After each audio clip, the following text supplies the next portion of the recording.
What if you retire at 55? How does that affect your Social Security? We're going to talk about that here today at the Heritage Wealth Planning YouTube channel because it's interesting. I actually had a number of people respond to my last episode about retiring at 60 and how it affects Social Security. And I just started playing around with the numbers here, and I thought it'd be interesting to go into if you retire at 55 to show you how the Social Security numbers actually work even differently. It'd be interesting. Now, be advised.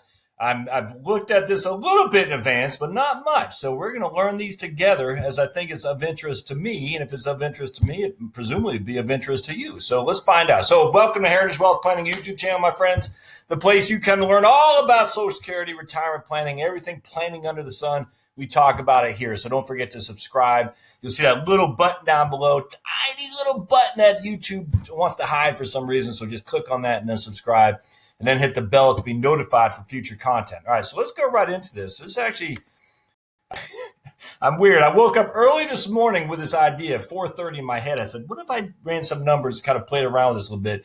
And I like doing this stuff. So, hey, to all you people who comment, I'm telling you, your comments make me a better financial planner. That's just all there is to it. Yeah, there are some weird comments out there, and that's fine. But I had a comment from a guy the other day that said, hey, sorry to ask, but if I don't itemize, can I take real estate taxes? Can I deduct real estate taxes? And he was very apologetic for that comment. And I said, no, it's no reason to be apologetic at all. You can, but at the end of the day, I mean, comments, A, helps me with YouTube, so that's good. So comment away. B, actually, I do get a lot of questions. I'm like, I don't know. And so I have to look into it a little bit deeper, which helps me as a financial planner. As I build my audience on YouTube as well, it helps me immensely. So don't hesitate to comment. If you have a comment or question, by all means, just put them in the notes because it's helpful, not just to me, but other people as well. So, all right, let's dive into this. Let me see if I can't make this a little bit big. Well, that might be good, actually, because we got a lot of numbers to chalk.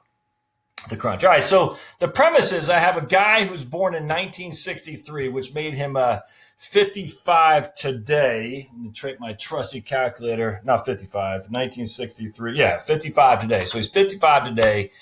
And we're just going to say work for the county, all right? Just for simplicity, maybe work for Bethlehem Steel, maybe work for Harley Davidson, whatever. But he worked for one company essentially or organization the entirety of his working career. Just because I want to establish the premise that he probably or she probably has a pension. Now, I'm not even going to talk about the pension in this regard. We're not going to discuss that. We'll discuss at a later date, presumably.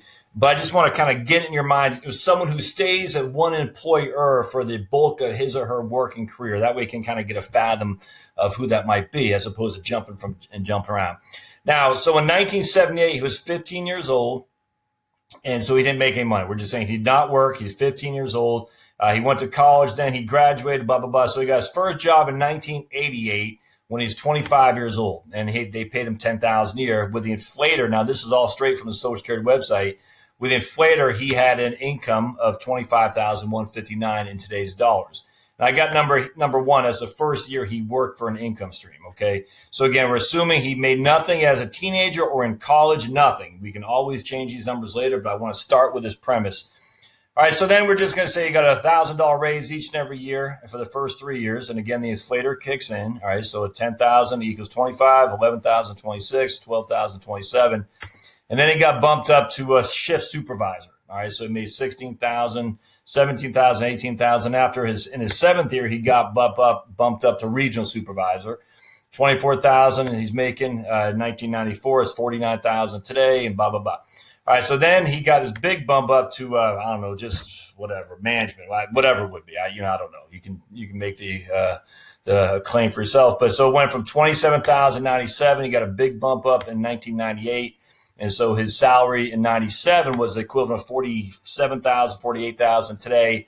In 98, it's the equivalent of 55,000. All right, so he did that. And then he got another big bump up in 2001 to 40,000, which made his average index salary of 59,000 in 2002 and one, which would be 59,000 today's numbers. And then he got another bump. So you can see how I'm doing here. So basically, stay with the same company, got steady promotions every 3 to 5 years or so. And so then in 2000 and let's see here. Let's keep going down.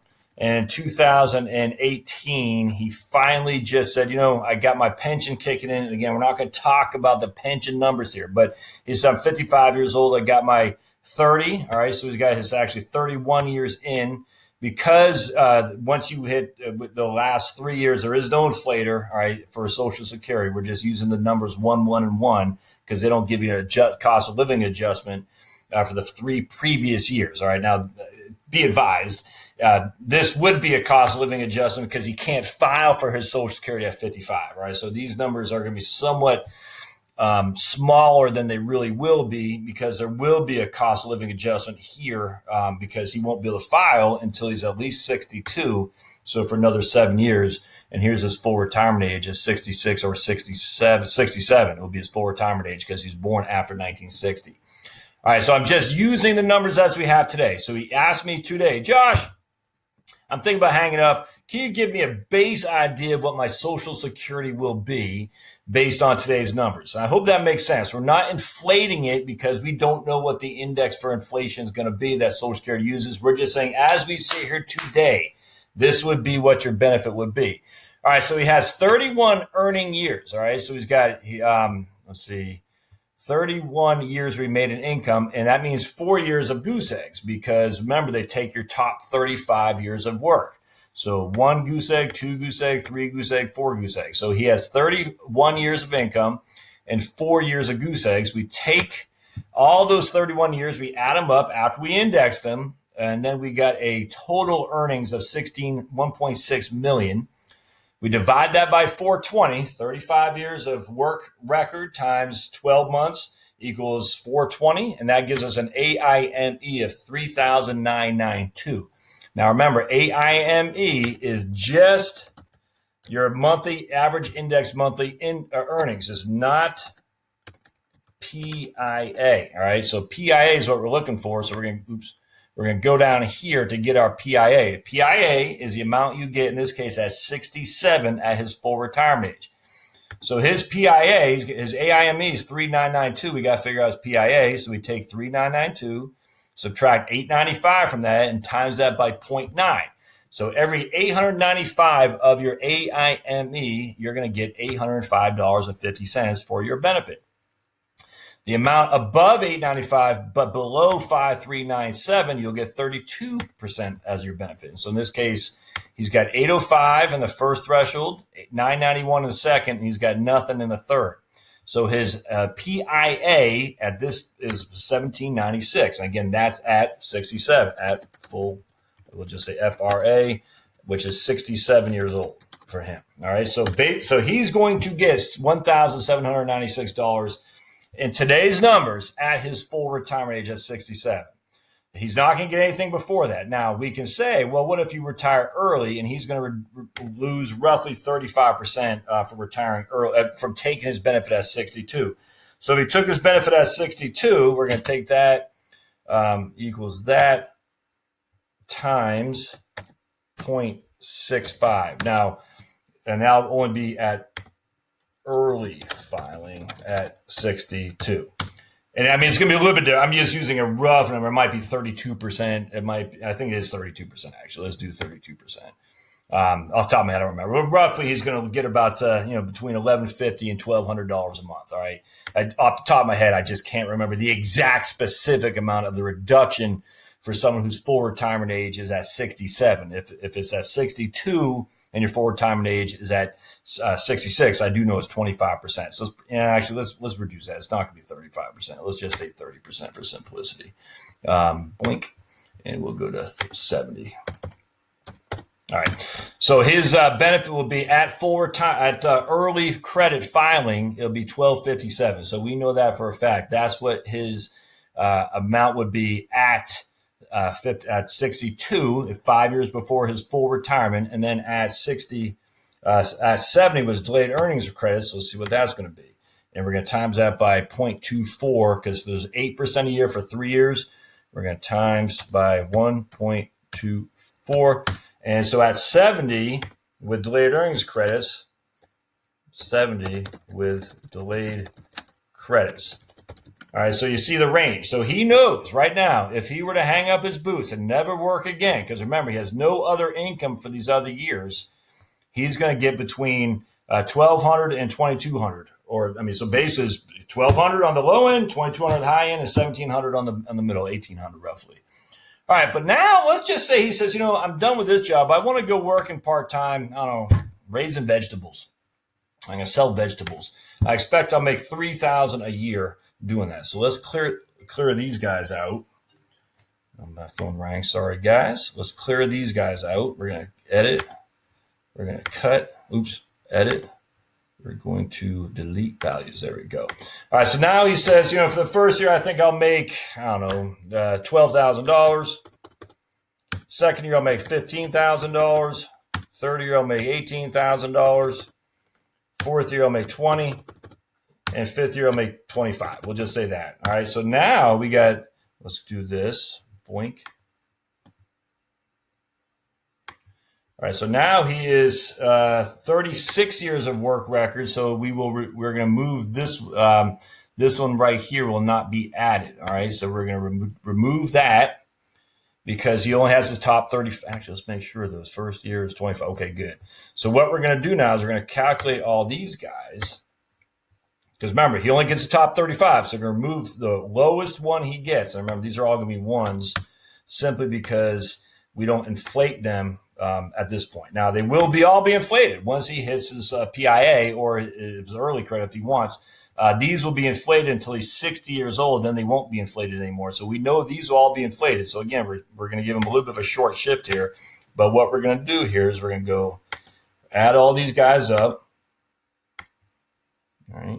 So we're going to add all these up, but we're not done yet because we still got to minus that $12,000 that he had right there. And we're going to go boink, and then we're going to minus 12,000. Let's see if that works for us. I'm not sure. Yeah, okay, good. Did it? Yep. All right. I think it did. Let's see. 1754, 1.754. Let's make sure it did. Yep. All right, cool. Good. It did. All right. So now let's go back here. We're going to subtract out that one for $12,000. All right, so now we got to take this equals this guy divided again by 420. And now his AIME is 4,178. So now we're going to come down here and we're going to do the same thing. So remember, that's what he had before. He's got, I'm actually going to go over here, 4,178 minus, 4,178. And we're going to do 895. All right, then we're going to do what's 417. Oh, I guess we can just do this. Equals this minus that. And we know, okay, so we got this times 0.9 times, 0.9, and this times 0.32 because that's his AIME. And how the bend rates work is you take, again, the first 895 times that by 0.9, the second amount up to 5,397 and times that by 0.32. All right, so we're going to take our trusty calculator here. We're going to go that times this, boink. And then we're going to take our trusty calculator here. We go that times this, boink. And then we're going to take our trusty calculator here, and we're going to go sum these two guys. All right, so now his A, look at that. I mean, that's just amazing to me. This is what's helpful to me, my friends. I cannot stress this enough.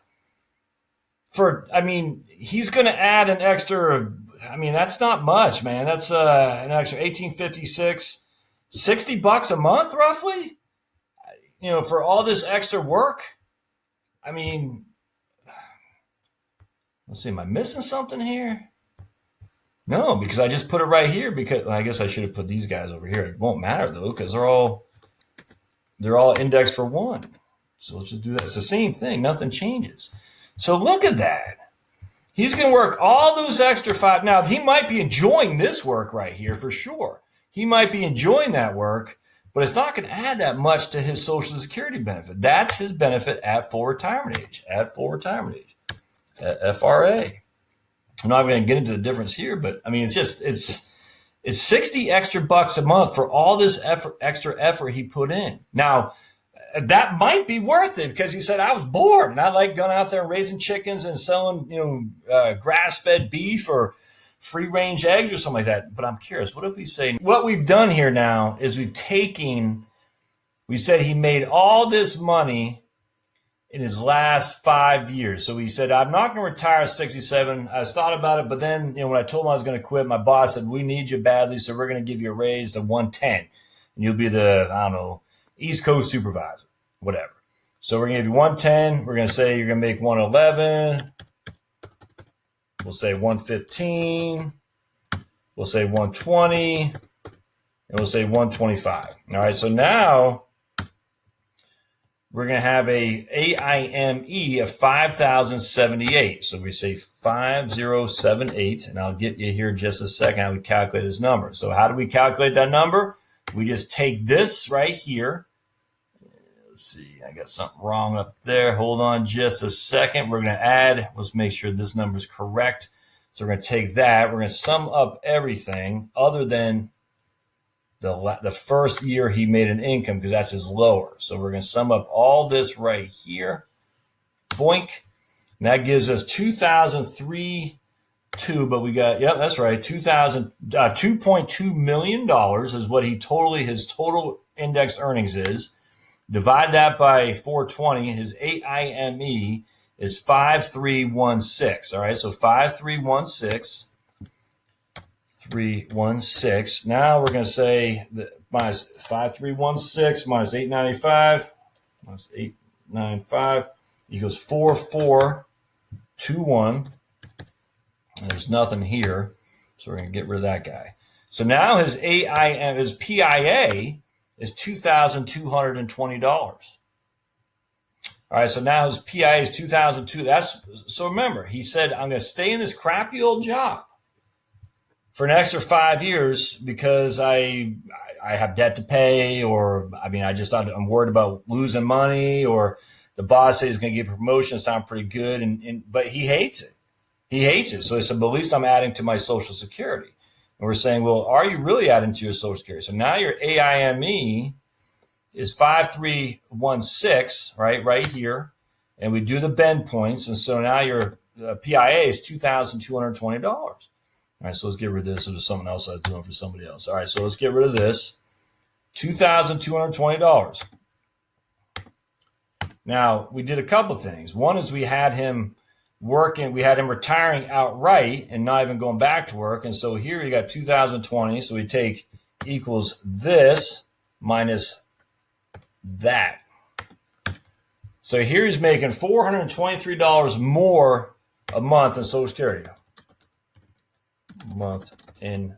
Social Security at full retirement age. Now here, let's take this. We're going to go boink. We're going to take this guy. We're going to say equals this minus this. So here he's making $364 a month. All right. So now I just don't see a huge benefit here. So now we're going to take this. We're going to times it by 12. That's an extra $5,000 a year. That's it. We're going to take this times it. That's an extra $4,000 a year. All right. So now what we do is we say every year you work is about 2,080 hours for a full-time job. So 40-hour work week. 2,080 hours is a full-time work week. So if he's making an extra $5,000 a year in Social Security, but it cost him 2,080 hours, theoretically, you'd say we take this guy, divide by 2,080. His labor is $2.44 an hour. Now, it's not quite as apples to apples as that because he's going to get this for the rest of his life, and he only had to work that 1 year, but he actually had to work 5 extra years. He was working 56, 57, 58, 59, or 6 extra years in this case. So it cost him 12,000 hours. He'll never get back. It cost him 12,000 hours. He's never going to get back to get an extra $5,000 a year for the rest of his life. And that's if he just stopped working outright. Now, it's even worse when you factor in if he went to do something he likes, he's only going to make an extra $364. I just don't see how you can make an argument for that. I'm just trying to think of what I'm missing here. And this is where I had the epiphany when I was doing the episode yesterday. I said, wait a second. So a guy to cut out at 55, and he was making okay money. I mean, this is pretty good money. Not here, not this, but this was. He's going to cut out at 55 because he's miserable. Whatever it is, I literally don't care. To cut out at 55 to go raise chickens, to go sell records, to go fishing, earning some kind of money. I don't know, to go landscape, to go do YouTube videos. Man, I don't see. I mean, yes, if you have debt or you have other issues where you need that kind of money, I get it. But to stay at work just to get Social Security, and a lot of times in this case, a guy who stayed there this long is probably going to have a pension source. But even if he doesn't, I mean, if he did have a pension source, there's absolutely no reason not to stay. To stay, I don't see it. If he didn't have a pension, again, you can make the argument you need this cash. I get that. But in terms of Social Security, staying on to get Social Security, and the reason why this doesn't work so much is you got to remember, the max benefit you're going to get is $2,800 a month. That's the max benefit you're going to get is $2,800 today. All right, that's it. And what happens again is the first $895 of earnings you make of your AIME, you're getting 90% of that back to you in your Social Security benefit. But then it drops by 2/3. So the next, basically $5,000 roughly, to 5,397. So between 895 and 5,397, you're only getting 32 cents back. And anything above 5,397, you're only getting 15 cents back. Social Security, the primary insurance amount is definitely a progressive tax, where you get more for the less income you make. There's just no getting around that. Anyway, I tell you, this is I find this incredibly beneficial. Again, and I have to thank my audience, not for awakening me on this, but for asking a question that maybe dive into it and say, you don't necessarily need to stay working in a crappy old job to gain more benefit of Social Security. You got to run the numbers for yourself. But if I'm missing something, let me know. I don't know what it could possibly be. I just don't know what it could possibly be. Once you hit a certain AIME, average index monthly earnings, it's just hard for that to jump up significantly. I don't see it. Now, I guess if he kept doing this until he's 66, it would. But, at the end of the day, if he's already saying I should retire at 55, man, cut out. Just start doing something you enjoy. Now, if you enjoy what you do or you don't mind it, maybe stay on there. But I'm telling you, there's something liberating like crazy about doing what you enjoy. Me doing this right here. I cut out at 47 because I wanted to do something different, that I actually could wake up every morning at 4:30 like I did today and say, oh, man, I got to think about this and talk about it. And I think it's helping people because I see some of the comments. So anyway, I'll cut it off here. This is fantastic for me as a financial planner. Hopefully you're getting some value out of this as well. If you like what you see, my phone keeps ringing. All these people trying to sell me stuff. I hate that. But if you like what you see, definitely subscribe down below. Hit the notification bell to be notified for future content. We do a couple videos a day. Comments are welcome. Please comment. Don't troll people. There's no reason to be an ass. I just don't do that. But comments are welcome for sure. And I can't stop you from commenting. So if you want to, I'm not going to. Unless you get racist or, yelling at people, I won't have that. But if you just have something to say, by all means say it. The comments actually help me. But if there's any crazy stuff, I'll just delete it. But comments are welcome for sure. Thumbs up always help me as well. And don't forget to go to the blog. I'm going to try to put this up on the website, myheritagewealthplanning.com. I'm going to try to create it. When I do, I'll put the link in the show notes here. It'd be nice if y'all could have access to this to run it yourself. Now, this right here, by the way, is just straight from Social Security. This is it. Now, these things right here, I just did my own, just copying and paste the Social Security info and put it in there. And then this part right here where the blue stops in 2018 beyond, I just did myself. But it's, literally it's the exact same calculation of Social Security. These things down here are right from Social Security too. I just put it in my own spreadsheet, but it's right from Social Security. So anyway, I'll let you guys go. This is enough of that. But appreciate you being here. If you have any questions, thoughts, concerns, let me know. We'll see you next time. Thanks, guys.